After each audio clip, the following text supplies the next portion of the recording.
I'm back with another turn, people. Now we got a poker animation from Bogarus.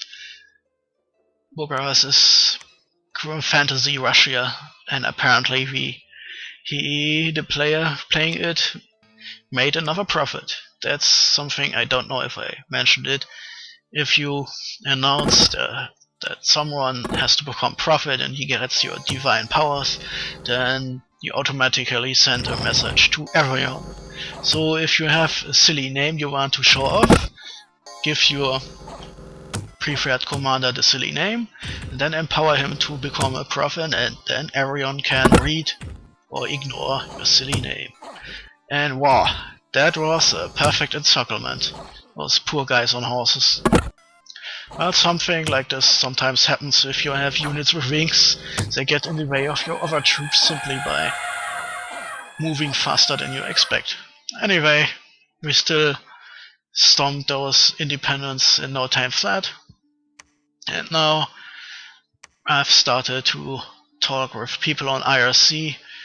At this early phase we don't want to accidentally end up in wars we haven't planned for.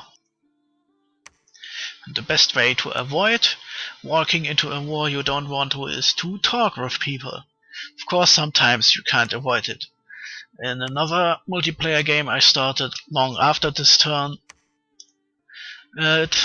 I met someone who is really, well, fucked now, because we both play underwater nations and we both are underwater and we have just met.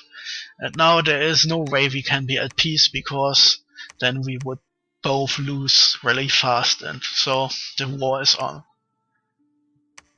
But in this case that's not really what needs to happen right now, since there are still empty spots here and there to take, and besides, with so many nations right next to each other, you want to make really sure that if and when you attack someone, you don't get dogpiled by your 3 other neighbors. So diplomacy is the way of things, and the best way to do diplomacy in Dominions 4 is to use internet relay chat, because the in-game messenger is really bad. You can't really format what you're writing, and if you make an error you have to go back all the way and erase everything or just send messages with typos, I guess. And another thing, every time you send a message you have to wait until the turn actually gets processed, and whoever you send a message to can only read it next turn, and when he sends an answer back to you, then another turn goes by until you can read the answer. This makes communication with other players rather awkward and slow.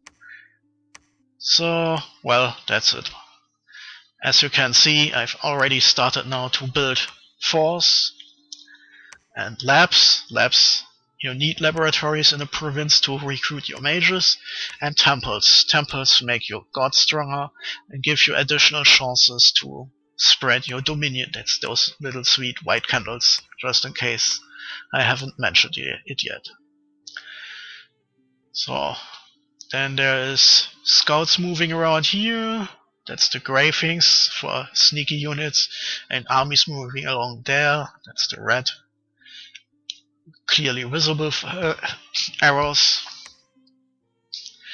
And that's it mostly. In the south, Fjormon has taken over most of the real estate, so I've started to build my own fortresses here, just in case peace doesn't hold out forever. And then I'm planning for the future. I need force for mages, and some force for if I want to recruit my special leaders. There are essentially 2 of them.